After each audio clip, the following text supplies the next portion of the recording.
Assalamualaikum warahmatullahi wabarakatuh. Hai teman pemilih, selamat datang di podcast Ngidar, ngobrol bareng demokrasi dan pemilu.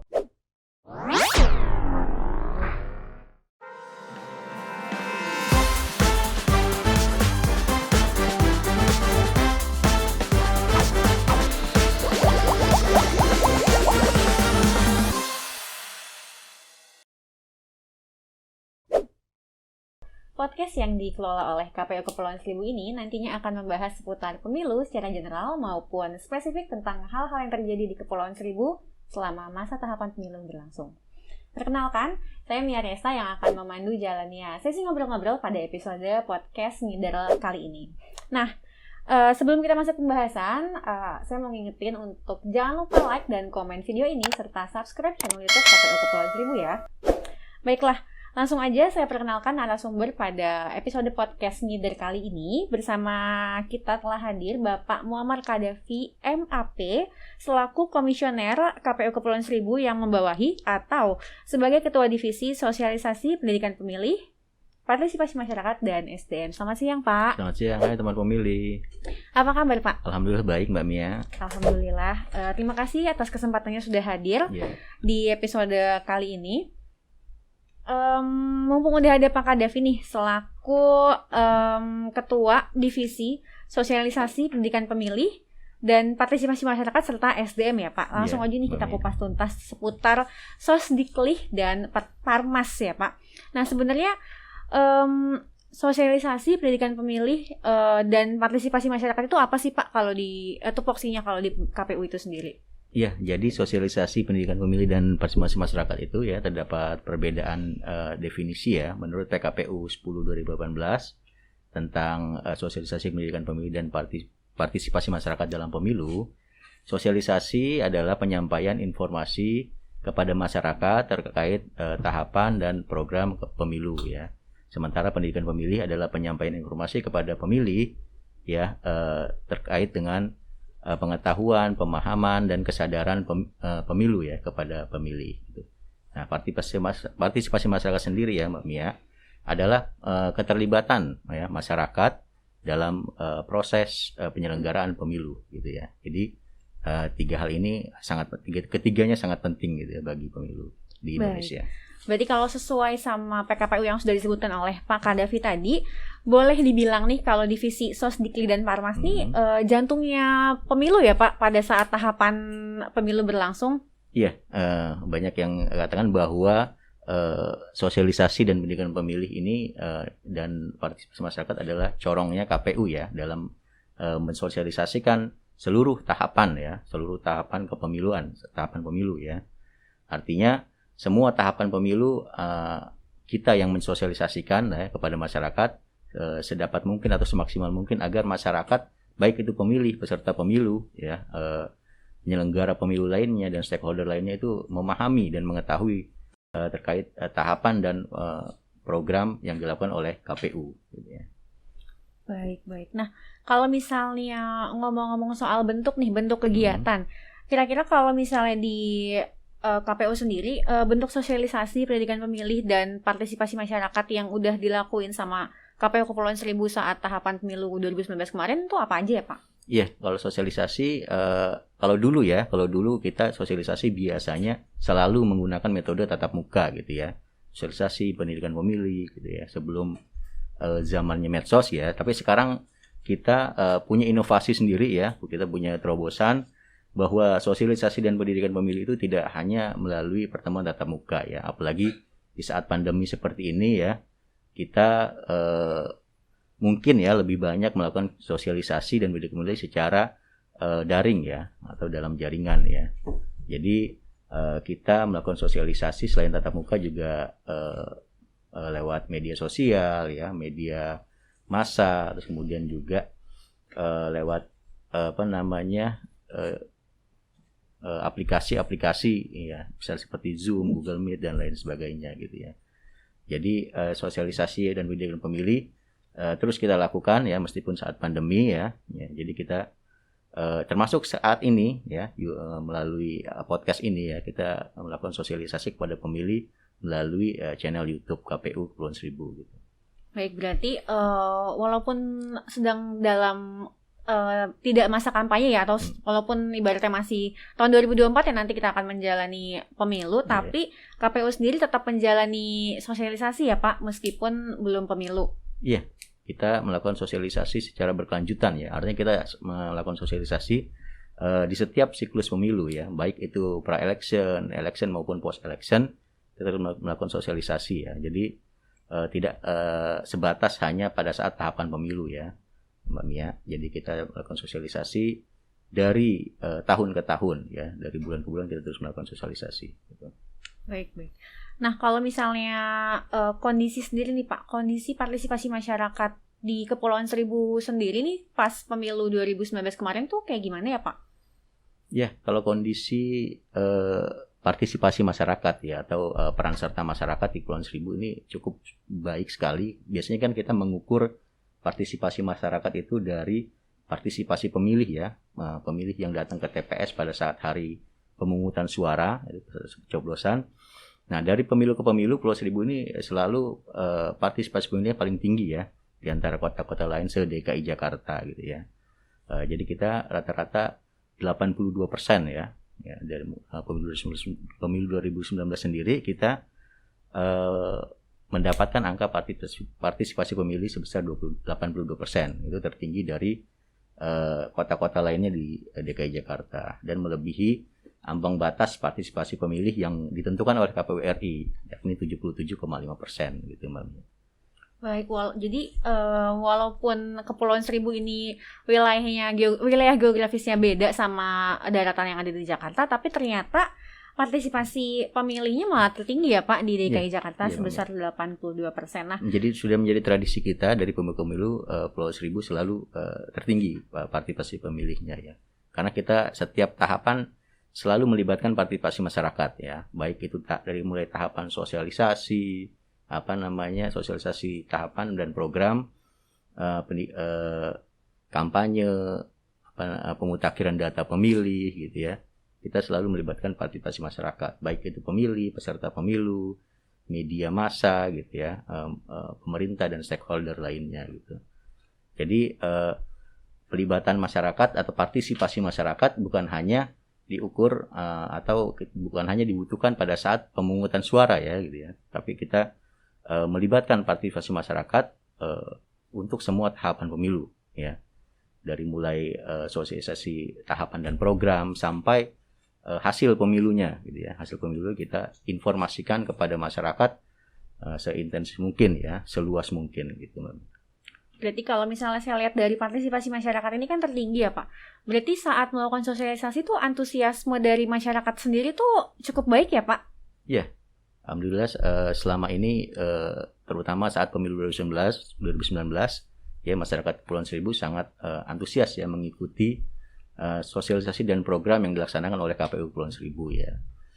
Dan dari stakeholder juga, dari pengawas pemilu, dari pemerintah, peserta pemilu gitu ya, maupun organisasi masyarakat itu sangat membantu kita ya, dan sangat berpartisipasi dalam program dan tahapan pemilu di Pulau Seribu.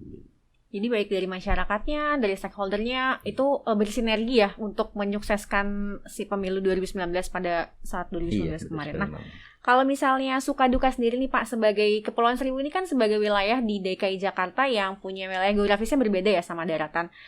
Nah, kalau misalnya suka duka sendiri nih yang ditemuin sama Bapak selaku Ketua Divisi Partisipasi Masyarakat dan teman-teman dari Parmas, itu tuh apa aja sih Pak selama tahapan pemilu kemarin? Ya, suka duka ataupun kesan pada saat kita menyelenggarakan sosialisasi maupun pendidikan pemilih di Pulau Seribu ya, terutama pada saat pemilu 2019,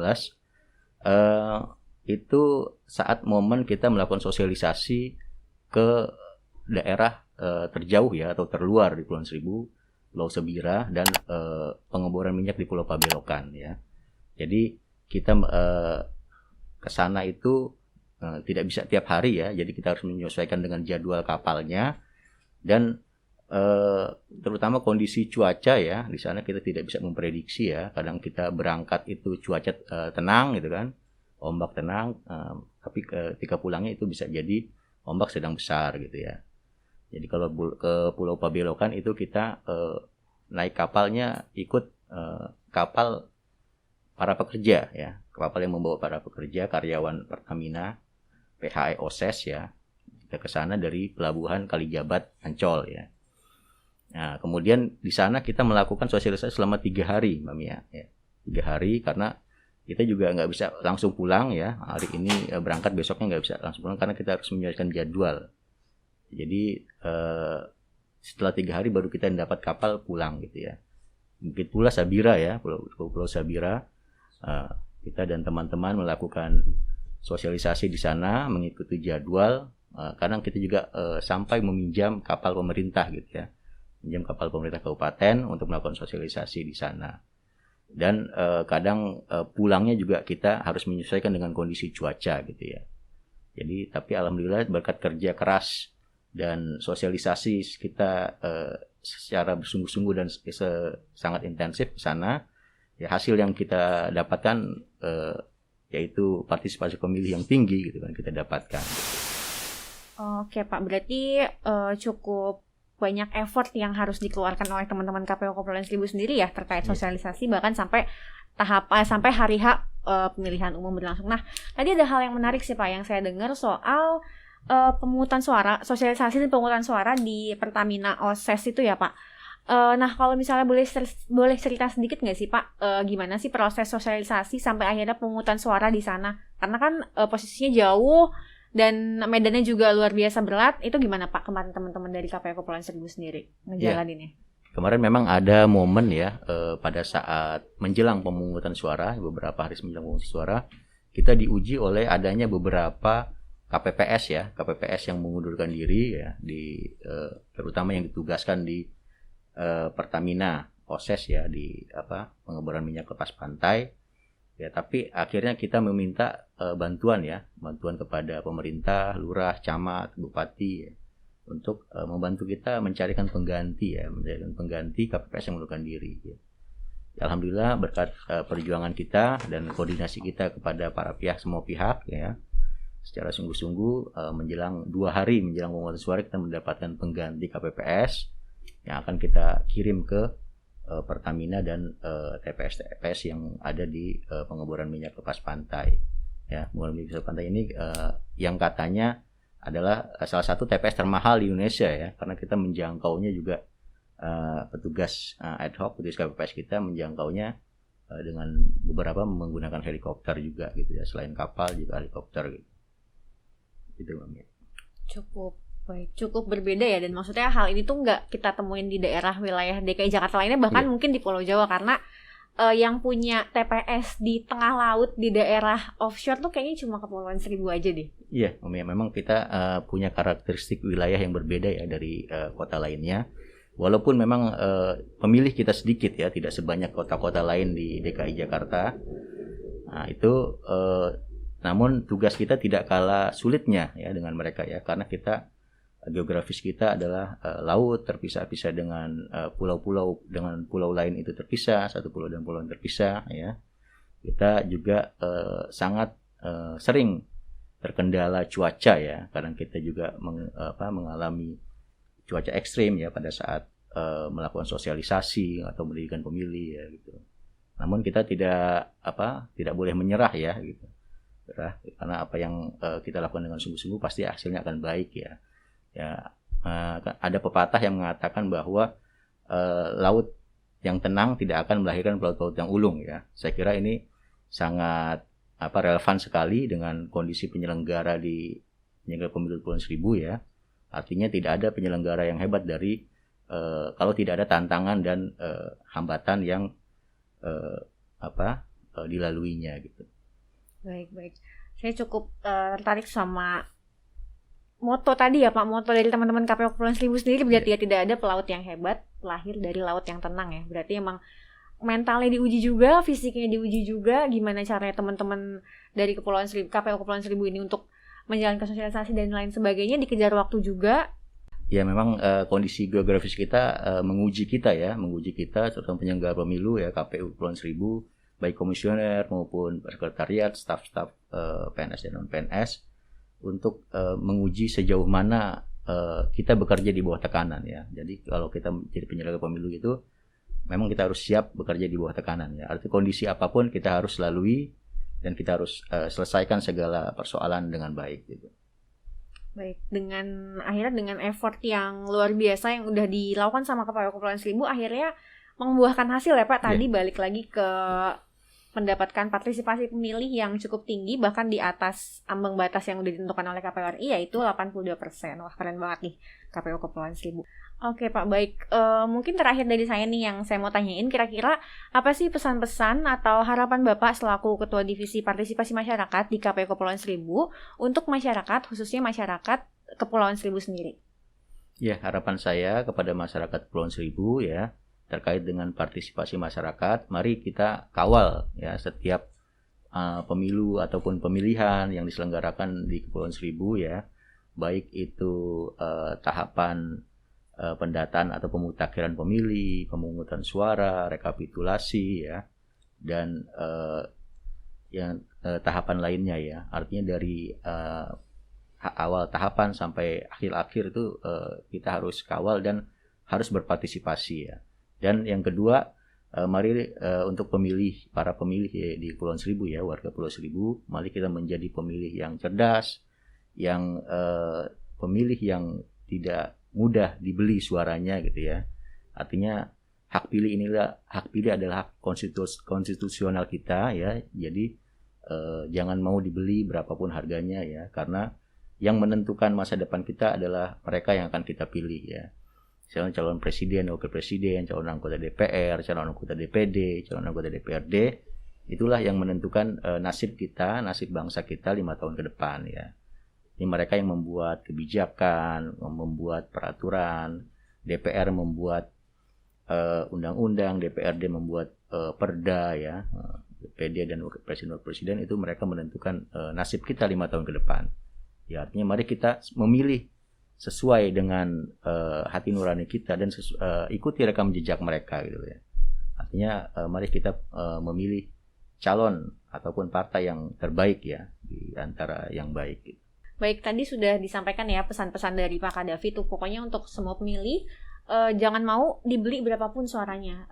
Kalau bisa ya gunakan hati nurani teman-teman lah ya, jangan sampai mau dibeli dengan berapapun uangnya, karena integritas itu penting banget dan suara dari teman-teman tuh berpengaruh untuk 5 tahun ke depan.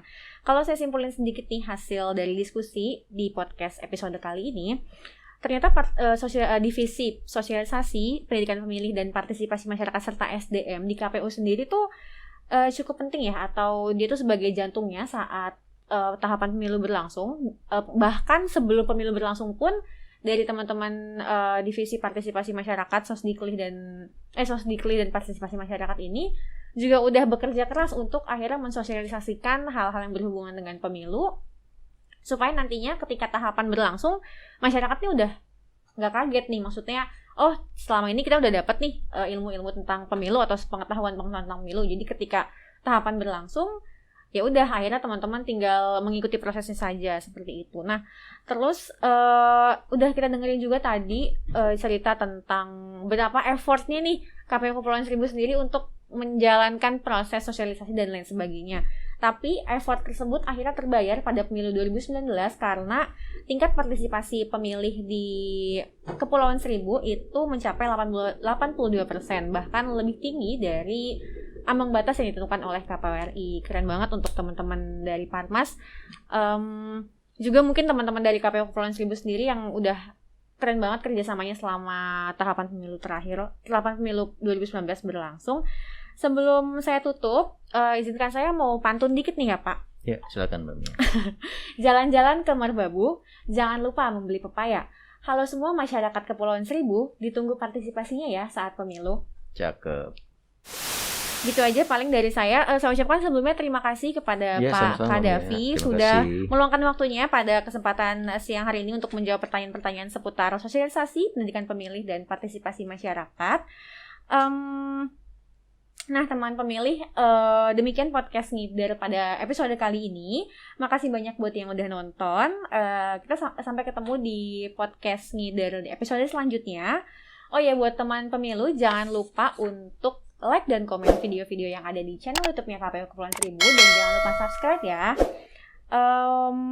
Nantinya kalau teman-teman pemilih ada masukan atau kritik dan saran kira-kira apalagi sih yang harus dibahas sama KPU Kepulauan Seribu atau apalagi sih kira-kira yang pengen teman-teman pemilih tahu tentang pemilu, bisa langsung aja teman-teman tulis di kolom komentar yang ada di bawah ya. Saya Mia Reza pamit, salam KPU melayani.